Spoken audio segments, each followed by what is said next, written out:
الا انہم هم السفہاء ولکن لا یعلمون واذا لقوا الذین آمنوا قالوا آمنا، اور جب یہ ملتے ہیں ان سے جو اہل ایمان ہیں تو کہتے ہیں ہم بھی ایمان رکھتے ہیں۔ اب یہ ان دونوں پر آئے گا۔ عام جو یہودی تھے وہ بھی کہتے تھے کہ ہم بھی تو آخر اللہ کو مانتے ہیں، آخرت کو مانتے ہیں، اور منافق تو تھے ہی جو رسول کو بھی مانتے تھے۔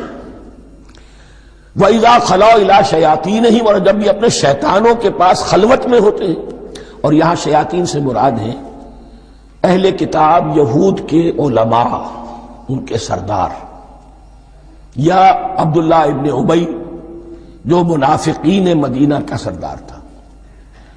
اگر وہ کبھی ملامت کرتا ہے دیکھو تم تو معلوم ہوتا ہے بالکل مسلمانوں میں شامل ہی ہو گئے پوری طرح سے، تمہیں کیا ہو گیا، تم ہر بات مان رہے ہو۔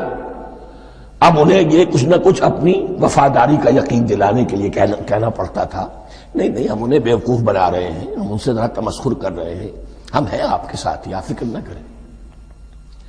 اسی لیے یہ دو منہ ہونا، نفق کہتے ہیں سرنگ کو جس کے دو دروازے ہوتے ہیں، باقی زیر زمین ہے۔ نافقہ گوہ کا بل ہے کہ دو دروازے رکھتا ہے، دو اس کے منہ رکھتا ہے کہ ادھر سے اگر کتا داخل ہو جائے شکار کے لیے تو ادھر سے نکل بھاگے، ادھر سے آئے تو ادھر سے نکل بھاگے۔ تو دو منہ انسان، یہ در حقیقت جس کو پھر سورہ نساء میں کہا گیا لا الہ ہؤلاء ولا الہ ہؤلاء، نہ ادھر کے ہیں نہ ادھر کے، مذبذبین بین ذالک، اس کے درمیان مذبذب ہو کر رہ گئے۔ یہ شیطان کا لفظ یہاں سمجھ لیجئے، اس کے دو رائے ہیں کہ یہ شطنہ سے بنا ہے یا شات سے بنا ہے، شین الف توئے یا شین طا نون۔ شطنہ کے معنی تباعدا، کو بہت دور ہو گیا، شیطان سے مراد جو اللہ کی رحمت سے بہت دور ہو گیا۔ اور شاتا یشیتو کے معنی ہے احترق غضبا وحسدا، کوئی شخص غصے اور حسد کے اندر جل رہا ہو، وہ شاتا یشیتو ہے۔ اس سے فعلان کے وزن پر، رحمان کے وزن پر، غضبان کے وزن پر شیطان، یعنی وہ کہ جو حسد اور غضب کی آگ میں جل رہا ہے۔ تو یہ ایک تو شیطان وہ ہے کہ جو جنات میں سے ہے، جس کا نام عزازیل تھا پہلے، اب ہم اسے ابلیس کے نام سے جانتے ہیں، وہ ایک شیطان ہے، جنی ہے۔ پھر یہ کہ جو بھی اس کے پیروکار ہیں دنیا میں انسانوں میں سے ہوں یا جنات میں سے ہوں، وہ بھی شیاطین ہیں۔ اسی طرح اہل کفر، اہل زیغ کے جو بڑے بڑے سردار ہوتے ہیں ان کو بھی شیطان سے تعبیر کیا گیا۔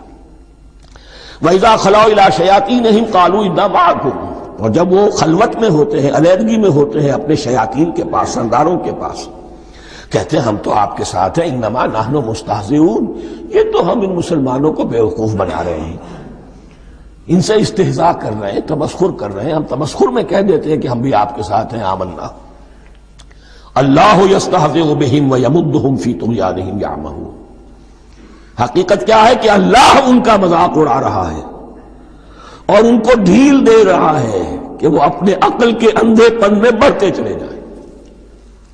اللہ تعالیٰ جیسا میں نے عرض کیا رسی دراز کرتا ہے، کچھ تو غلط راستے پر جانا ہے تو جاؤ بھائی، فوراً تو نہیں پکڑتا، اگر فوراً پکڑ لے تو سیدھا ہو جائے گا، چلتے جائیں، جہاں جانا چاہتے ہو جاؤ۔ تو ان کو بھی رسی دراز کر رہا ہے اللہ، لیکن یہ کہ اللہ یستہزئ بہم، یہ سمجھتے ہیں کہ مسلمانوں کا مذاق اڑا رہے ہیں، اصل میں مذاق ان کا اڑ رہا ہے اللہ کے نزدیک۔ وَيَمُدُّهُمْ فِي طُغْيَانِهِمْ يَعْمَهُونَ، اب یہاں ذرا نوٹ کر لیجئے، یہ دو لفظ آئیں گے، عین میم اور ہا، امہ ہے کے ساتھ، ایک ہے عین میم اور یا، امج، تو عین اور میم تو مشترک ہے یا آخر میں فرق ہوگا، عین میم اور ہا ہوگا، اس کے معنی عقل کا اندھا، دل کا اندھا، آنکھیں تو ہے لیکن دل کا اندھا ہے، عقل کا اندھا ہے۔ اور عین میم یا جو آنکھوں کا اندھا ہو، عمیٌ اندھے، اعمیٰ اندھا۔ تو یہاں فرمایا انا معکم انما نحن مستہزئون، اللہ یستہزئ بہم ویمدہم فی طغیانہم یعمہون، اللہ ان کو اس جو ان کی عقل کے اندھے پن میں جو یہ بڑھتے چلے جا رہے ہیں، اللہ بھی ان کی رسی دراز کر رہا ہے تاکہ یہ جہاں تک جانا چاہتے چلے جائیں۔